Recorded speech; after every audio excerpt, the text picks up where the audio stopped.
Dolphin fans, what's going on? If you're looking for the latest Dolphins news and rumors, you're in the right place. I'm Mitchell Renz from Chat Sports, and if you haven't already subscribed to the fastest growing Dolphins channel on YouTube, what are you waiting for? Go ahead and do it.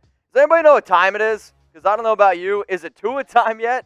We're going to be asking that question a few times on today's show. The Miami Herald's talking about it. Chat Sports is talking about it. If you're a Dolphins fan, if you're an NFL fan, you're wondering, is it time to put Tua as the starting quarterback for the Miami Dolphins? Because if he was healthy enough, ready to rock and roll, and all the reports before the Week 1 game against the New England Patriots were, if needed, Tua would be able to play. Now, obviously, you drafted him number 5 overall to be the future, but the entire plan has been this. Ryan Fitzpatrick starts early, and then if you need to go to Tua, then you can do that. My only question is this. After a horrible performance against the New England Patriots, not just passing, because this is some of the games that you're going to get from Fitz, right? The 3 interceptions looked very inconsistent. Now, sure, would it surprise me next week if he comes out and throws 3 touchdowns, 0 interceptions? No, that's part of the game.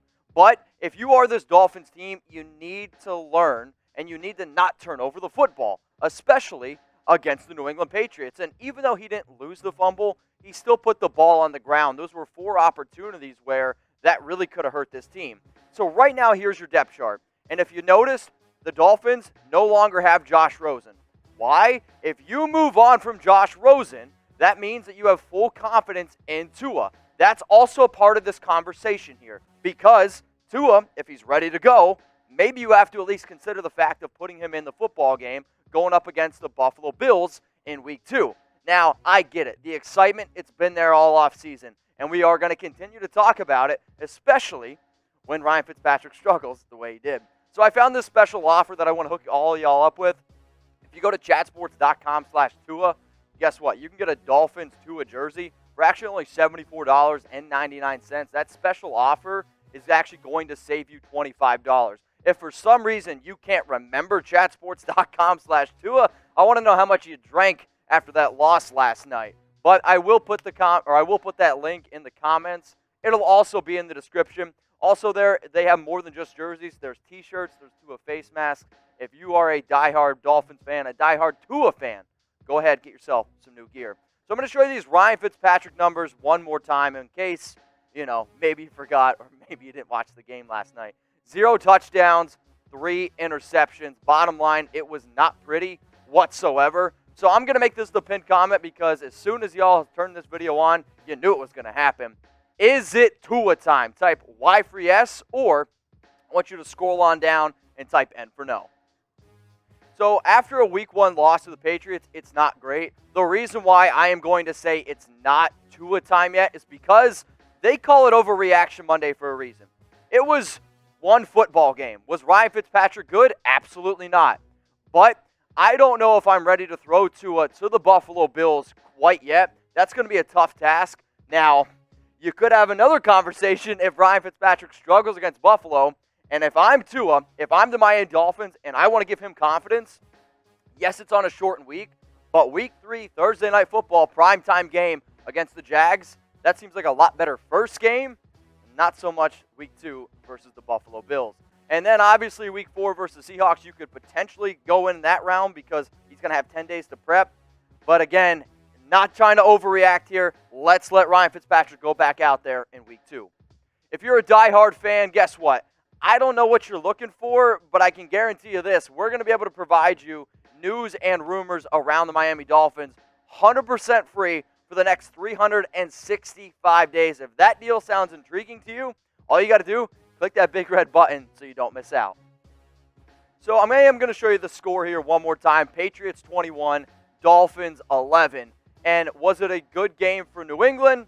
No, not really. Was it a good game for the Dolphins? Absolutely not. When you look at the offensive numbers, total yards, 269. They also had 20 first downs, 58 total plays compared to the New England Patriots 63 ran. The turnovers, that's what really shot them in the foot. Also, what really shot them in the foot was their ability, I should say, not able, I don't know what the right word is, that you couldn't stop the rushing attack of the New England Patriots. You gave up 217 rushing yards. You gave up 5.2 yards per carry. Last season, the Carolina Panthers ranked dead last in the NFL, giving up 5.2. You're not going to win football games if you're giving up 5.2 yards per carry and over 200 rushing yards every single week. So on a scale of 0 to 10, 0 being, Mitch, come on, there's nothing to worry about, or 10 being, woo, freaking out, what is your Dolphins panic level? 0 to 10. If I was a Dolphins fan, I'd probably actually put it at like a 6. You had some injuries. The defense didn't look good. But then again, Bill Belichick, the Patriots, sometimes that's just what you're going to get. Let's now go to the running backs here. Matt Breida, Jordan Howard, Myles Gaskin. Who is the starting running back? I mean, that's the question I'm posing, because if you watched the Week 1 game, you probably think, wait a minute, it's got to be Gaskin. He looked by far the best, not just in the rushing attack, also in the receiving game as well. He played the most snaps out of any running back, 39. And actually, it wasn't even close. Matt Breida, who you went out and tried to get this offseason, plus you also went out and got Jordan Howard. Breida played in only 14 snaps. But Gaskin led the team with 40 rushing yards and was the only Dolphins running back to actually even catch the football, caught 4 of them, 426. So after you brought in Jordan Howard, you also brought in Matt Breida. I don't know about you. I thought it was going to be Matt Breida 1, Jordan Howard 2, and then maybe we'd get to see Myles Gaskin. Nope, Brian Flores had another thing coming. Gaskin led the team in carries, led the team in receiving yards, and you know what we do here at Chat Sports? We ask you the tough questions that a lot of these other YouTube channels might be afraid to ask you. Who's the best Dolphins running back right now? Type MB for Matt Breida, type JH for Jordan Howard, or type MG for Myles Gaskin. My answer is basically the exact same thing I said about Ryan Fitzpatrick. It's 1 week. Don't overreact. I'm still going to go with Matt Breida. Let's go to the wide receiver position, and this does not help my fantasy team whatsoever. DeVante Parker injury update. He unfortunately did leave Week 1 versus the Patriots with a hamstring injury. After that, the Dolphins offense went from bad to really bad. Is it bad news that he didn't return? Yes, obviously. What I think is actually more of a concern was that he's been battling this hamstring injury for about 2, going on 3 weeks now. And anytime you see these type of lingering hamstrings, I mean, those are hard injuries to deal with because you can't really do anything for him. So if he's unable to go in Week 2, look for players like Preston Williams to have to step up, who led the team in targets with 7. 2 catches, 41 yards. Or a guy like Isaiah Ford, who saw 4 targets, 2 catches, and 13 yards. Are those impressive numbers? No. But he did have more snaps, 13 more in fact, than a player like Jakeem Grant. And when we saw, a lot of the players opt out, Allen Hurns, Albert Wilson, I personally thought, okay, Jakeem Grant, he's going to step up there in that slot role, and he did an okay job. Now, the other name that I didn't really feature on screen is Mike Gesicki, who is going to be probably the new top target here. But bottom line is this, between Jakeem Grant, between Isaiah Ford, you're going to have to figure who is going to be able to fill in the shoes of DeVante Parker. Now, either of those players, not going to be very easy, but I am going to at least present this question. Who is the better receiver, Isaiah Ford, type if, or is it Jakeem Grant? What I want you to do is scroll on down and type JG.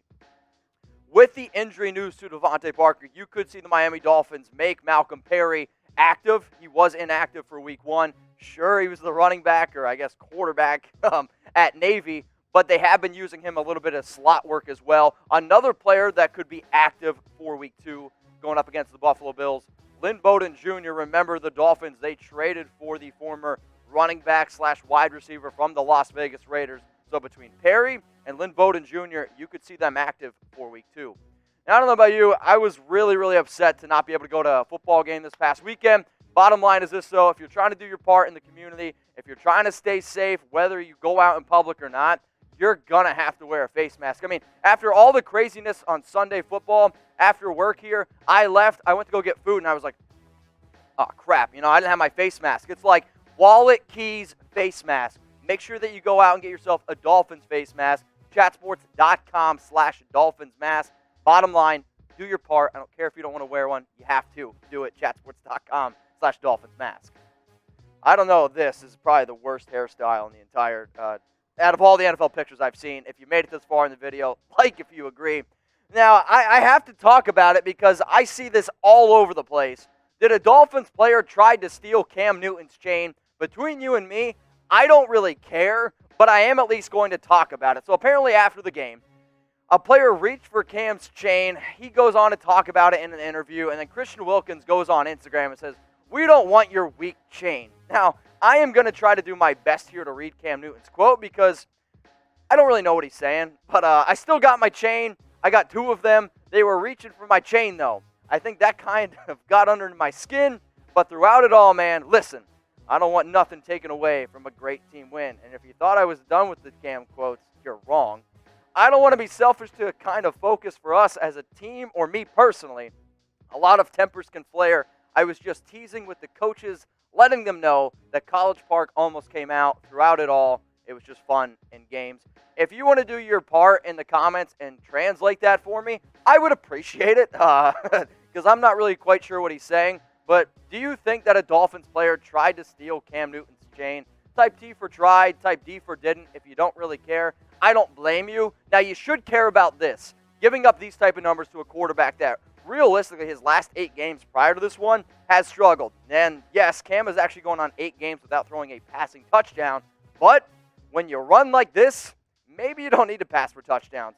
15 carries, 75 yards, 2 touchdowns. He averaged 5 yards per carry. Also, running back Sony Michel, 10 carries, 37 yards, and a touchdown as well. I mean, for this Dolphins team, you went out and got players like Kyle Van Noy. You definitely missed Raekwon McMillan a little bit. Jerome Baker played well with 17 total tackles, 6 more than anyone. But you need to be able to improve on the defense. Stopping the quarterback is how you do it. If you made it this far in the video, drop me a like. And come on, y'all, hit that subscribe button.